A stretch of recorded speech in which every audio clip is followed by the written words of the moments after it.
Hi, I'm Cheryl Peltakis with Home Care Sales, also known as The Solutionist, and it's another terrific Tuesday. So in sports, we like to say you're only as good as your last game. In business and customer service, I like to live by you're only as good as your weakest employees. Your census retention rate is the key factor to determining how good your customer service is and how quickly you can grow your business. If you can get the formula right, you can start building your census, which will lead to strong business growth.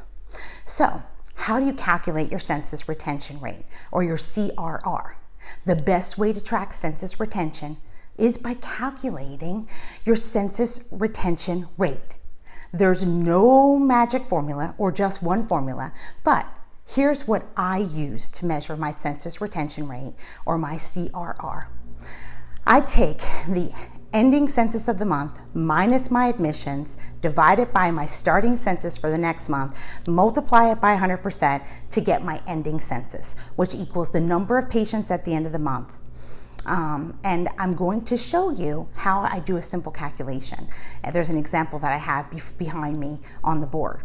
You know, at first glance, you might think, whoa, Cheryl, I am not a math genius. Like, slow down. But when you actually get to see this and you break it down, it's actually not that hard. And it's something that you really can do very easily. So let me break it down for you with the following example. Your census retention rate is the number of patients on census at the first of the month. So if you're start of care, you start the month with 100 patients. By the end of the month, you have 105 patients. 15 patients have been discharged, and you admitted 20 new patients. So let's do some math. Let's use the formula above, and let's do your census retention rate.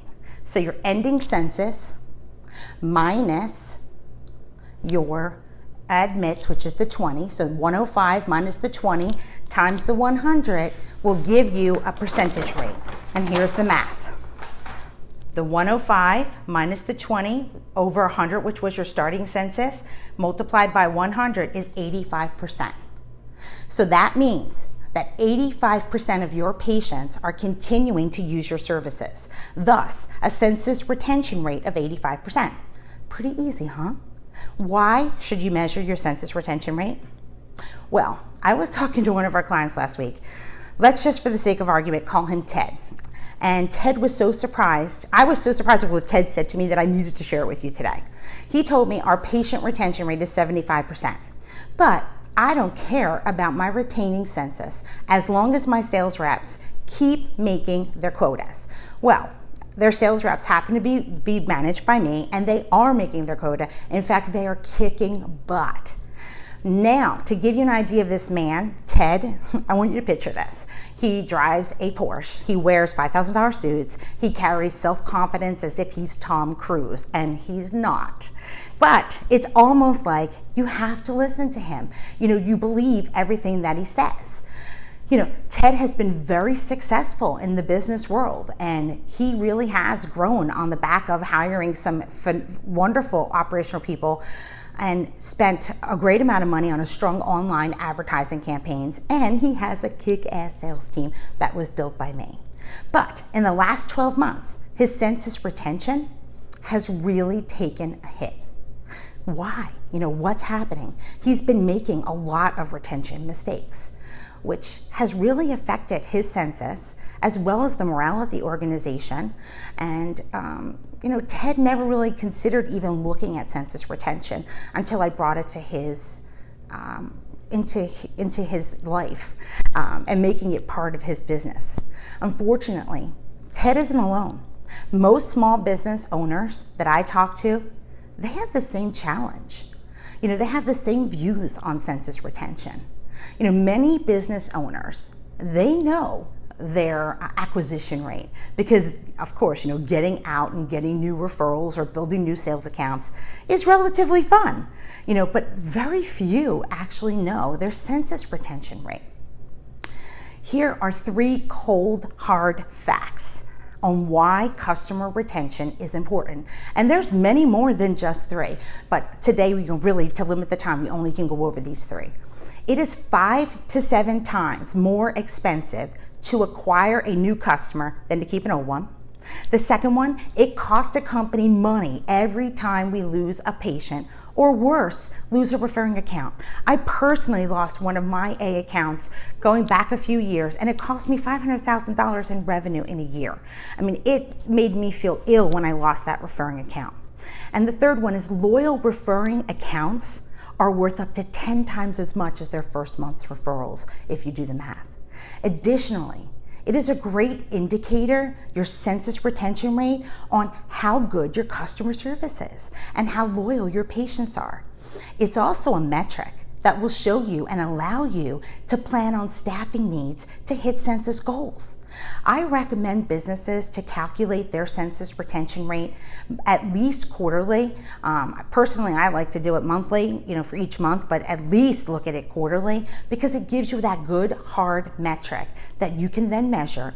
And by measuring this metric, you can then benchmark your quality improvement measures and identify areas that you are going to work on and where you can help to increase your census by making sure that you're not having premature discharges, that you're not having customer service failures. The next question that I get a lot from clients is, what is a good census retention rate? Well, that's a loaded question because I can't tell you what to strive for, but I can tell you to measure it. What gets measured gets mattered. And it depends on so many variables in our businesses. What type of organization are we? Do we have to deal with insurance companies with authorizations in order for us to be able to continue to service a patient? Is it because a hospice patient passes away? Or is it because a private duty patient may potentially have been placed in a skilled nursing facility? All of those different types of issues are going to be impacted. But if we're not doing something to look to see, did a patient truly meet their goals before they got discharged, we could be discharging early, especially as a result of our sales reps doing a phenomenal job with bringing in a lot of admissions.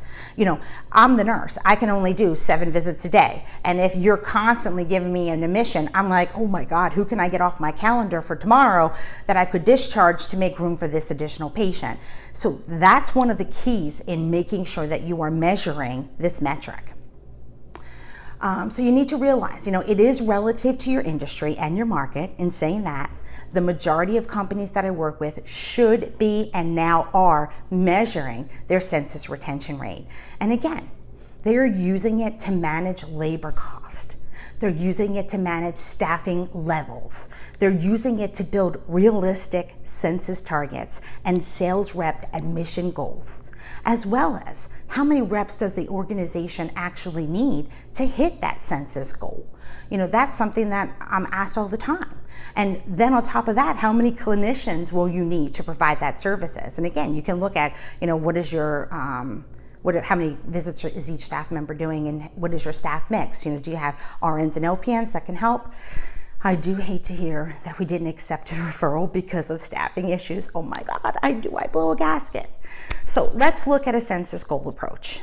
If you have a census goal to get to 150 and you're currently only at 105 patients, from measuring your census retention rate, that was about 80%. So that means we're discharging 20% of those patients each and every month, which would be about 21 patients discharged. So our ending census would be 84 patients before we had any admissions that month. Now, if our census goal is 150, that means we actually need to have, and I don't know if you guys, I'm going to move this back so you can see it.